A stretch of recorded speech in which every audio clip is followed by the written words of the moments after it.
Perilaku yang menyimpang sudah ada sejak ribuan tahun lalu, dan bahkan sampai hari ini pun masih banyak yang melakukannya. Tidaklah heran, saudara yang masih satu kandungan saling mencintai dan melakukan hubungan yang menyimpang.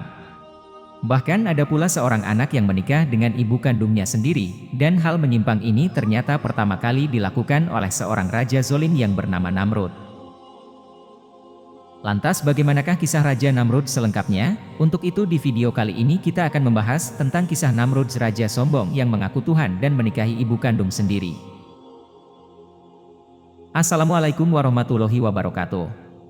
Sahabat berbagi cerita yang dimuliakan Allah, Raja Namrud merupakan cicit kelima dari Nabi Nuh alaihissalam dan memegang posisi Raja Agung di wilayah Babilonia kuno. Ia hidup pada masa yang sama dengan utusan Allah, yaitu Nabi Ibrahim alaihissalam.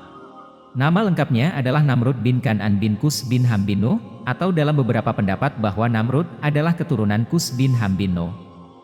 Selain itu, ia juga dikenal dengan gelar Dewa Bacchus atau Dewa Anggur, serta Dewa Matahari.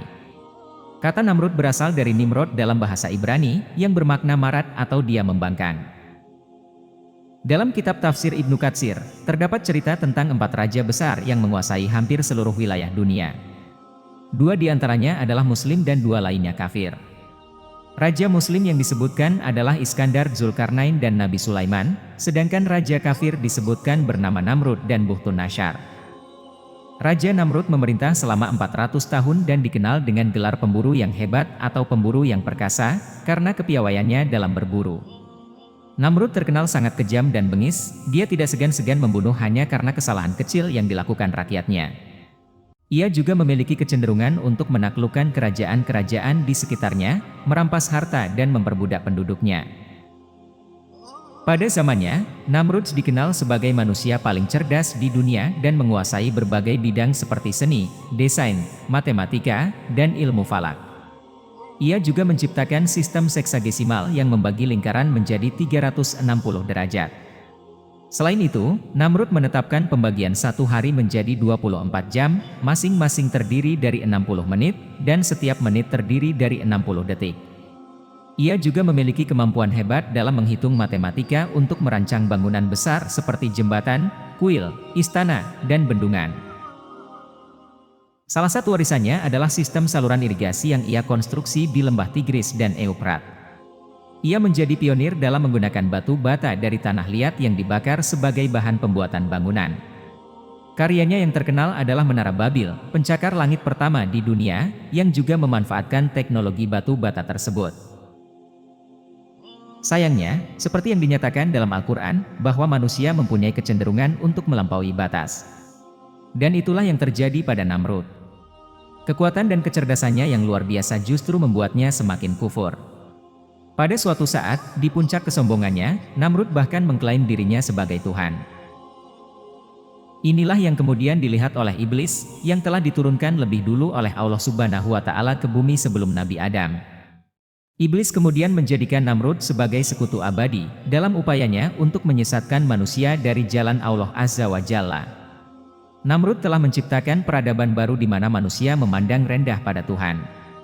Rakyat tidak diperintahkan untuk beribadah kepada Tuhan, karena baginya Tuhan yang goib adalah lemah.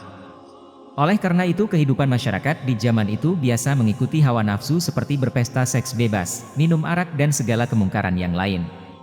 Karena itu, dia mendapat julukan Bacchus atau Dewa Anggur karena dia mabuk dengan keduniaan.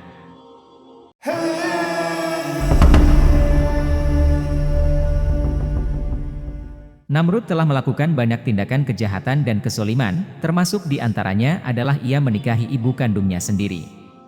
Sosok wanita cantik yang dinikahi oleh Namrud ini bernama Semiramis adalah perempuan yang melahirkan Namrud. Kisah Namrud yang menikahi ibu kandungnya sendiri ini diawali dari rasa cemburu Semiramis terhadap para gadis yang mendekati Namrud. Bagai gayung bersambut, Namrud ini pun ternyata juga memiliki hasrat yang begitu besar terhadap Semiramis. Semiramis sendiri memiliki wajah yang cantik dan awet muda. Karena begitu bernafsu dengan ibu kandungnya sendiri, Namrud pun akhirnya menikahi ibu kandungnya itu. Selama hidupnya, Namrud tidak berhasil memiliki keturunan dari pernikahannya dengan Semiramis. Nyatanya, Semiramis baru mengandung setelah Namrud mati. Beberapa tahun setelah kematian Namrud, secara misterius Semiramis mengalami kehamilan. Dalam kitab Tanah, disebutkan bahwa Semiramis hamil setelah mengonsumsi tunas zaitun kecil, yang tumbuh dari ranting yang sudah mati di taman istana Namrud. Singkat cerita, akhirnya lahirlah seorang anak dari rahim Semiramis yang dalam sejarah dikenal dengan nama Ninus, Tammuz, atau Tamuzi. Dari kelahiran anaknya ini, Semiramis meyakini bahwa anaknya adalah reinkarnasi suaminya yang telah mati. Dia meyakini bahwa ruh yang ada dalam tubuh anaknya adalah ruh Namrud.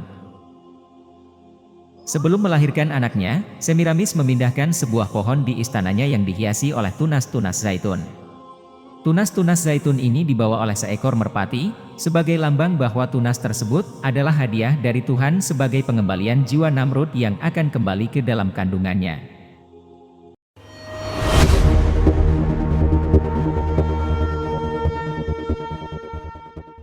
Raja Namrud dikenal dengan sifat kejam dan kebengisannya. Berbekal kekayaan yang dimilikinya, Namrud dengan penuh keyakinan menyatakan dirinya sebagai Tuhan. Dia menjanjikan imbalan besar bagi warga yang mengakuinya sebagai Tuhan. Namun sebaliknya, mereka yang menolak mengakuinya sebagai Tuhan, maka akan dihukum dan dibinasakan. Setiap hari, Raja Namrud duduk di atas sebuah papan yang diangkat oleh beberapa orang prajuritnya.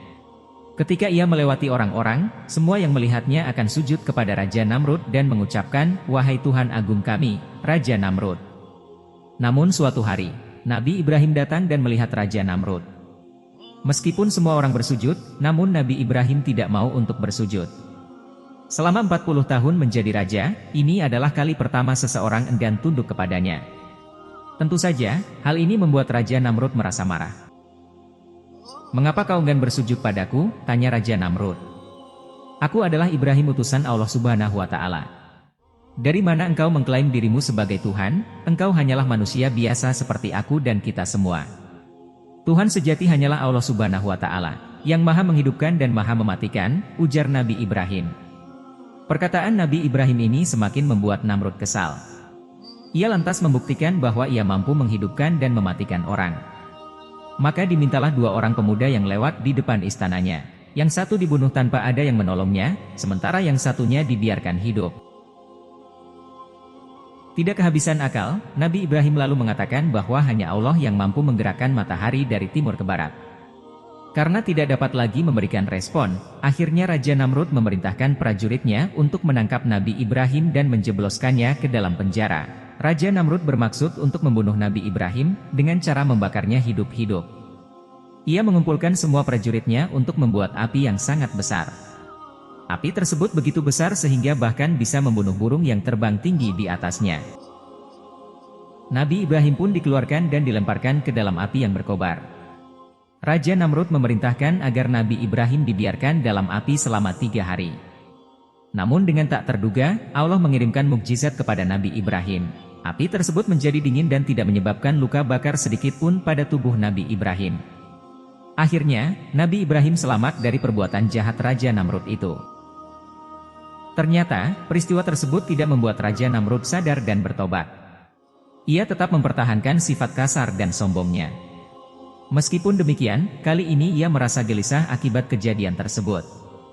Di tengah kecemasannya, kemudian Allah mengutus seorang malaikat untuk datang ke hadapan Raja Namrud dan mengajaknya untuk beriman.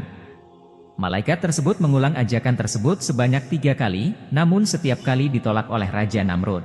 "Apakah ada Tuhan selain daripada diriku?" tanya Raja Namrud dengan sikap sombongnya. Akhirnya, malaikat tersebut meminta Raja Namrud untuk mengumpulkan sejumlah warga di pelataran istana. Setelah warga berkumpul, Allah mengirimkan ribuan nyamuk atau serangga ganas yang menyerang manusia. Serangga-serangga kecil itu mampu memakan habis setiap manusia yang ada, hanya meninggalkan tulang belulang.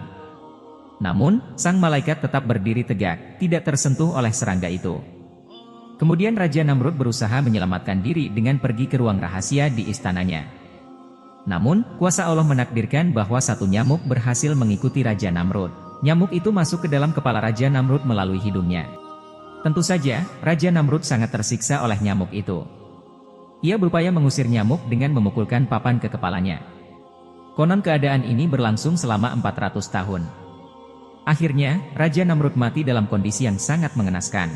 Kekayaan dan kemegahan istana Raja Namrud tidak mampu melindunginya dari ajal. Kematian Raja Namrud bukan disebabkan oleh tusukan panah atau pedang tajam, melainkan oleh seekor serangga kecil. Ini adalah bukti kepedihan siksa Allah bagi mereka yang ingkar. Sahabat berbagi cerita yang dimuliakan Allah. Sekian yang dapat saya sampaikan, atas kekurangan dan kesalahannya mohon kiranya untuk dimaafkan. Yang benar datangnya dari Allah Subhanahu wa Ta'ala. Apabila ada salah, itu datangnya dari saya pribadi sebagai manusia biasa. Sampai berjumpa di kisah-kisah menarik selanjutnya. Dan saya akhiri. Wassalamualaikum warahmatullahi wabarakatuh.